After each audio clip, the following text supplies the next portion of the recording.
જય શ્રી કૃષ્ણ। આજે આપણે જાણીશું હોલિકા દહન વિશેની કથા। પ્રહલાદ અને હિરણ્યકશ્યપની કથા। એક વખત એક અસુર રાજા હતો જેનું નામ હતું હિરણ્યકશ્યપ। તે ખૂબ જ અહંકારી હતો, તે ખૂબ જ અભિમાની હતો। તે પોતાની જાતને જ ભગવાન સમજતો હતો। તે બધાની પાસે પોતાની પૂજા કરાવતો, પોતાની ભક્તિ કરાવતો અને મારું જ નામ લેવાનું એવું પ્રયત્ન કરતો। હવે બન્યું એવું કે પોતાનો જ પુત્ર પ્રહલાદ ભગવાન વિષ્ણુનો મોટો ભક્ત હતો। પ્રહલાદના મુખમાં સતત વિષ્ણુ ભગવાનનું નામ રહેતું। આ વાત હિરણ્યકશ્યપને બિલકુલ પસંદ ન હતી। પોતાના પુત્રને તે હંમેશા સમજાવે છે કે હું જ ભગવાન છું, તું મારું નામ લે, તું મારી ભક્તિ કર। પણ પ્રહલાદ તો સતત વિષ્ણુ ભગવાનની જ ભક્તિ કરે છે। પોતાના પુત્રને સમજાવવા માટે તેને ઘણા બધા પ્રયત્ન કર્યા, ઘણી બધી સજા એને આપી, પરંતુ દરેક વખતે ભગવાન વિષ્ણુ પ્રહલાદને બચાવવા માટે આવી જાય છે। હિરણ્યકશ્યપને પ્રહલાદના દુશ્મન બની ગયા હતા।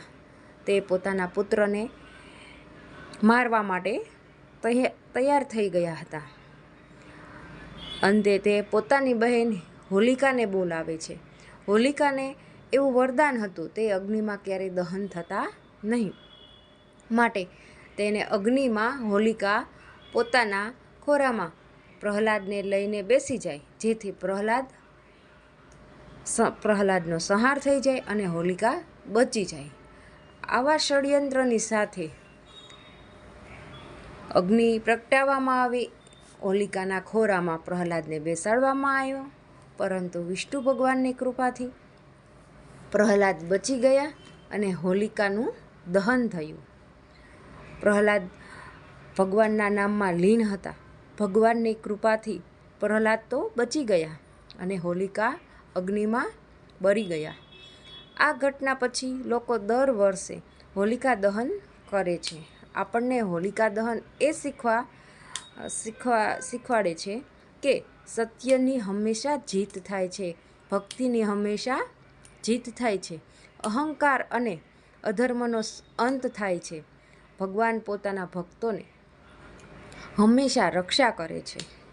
એટલા માટે ફાગણ સુદ પૂનમના દિવસે અગ્નિમાં હોલિકાનું દહન કરવામાં આવે છે।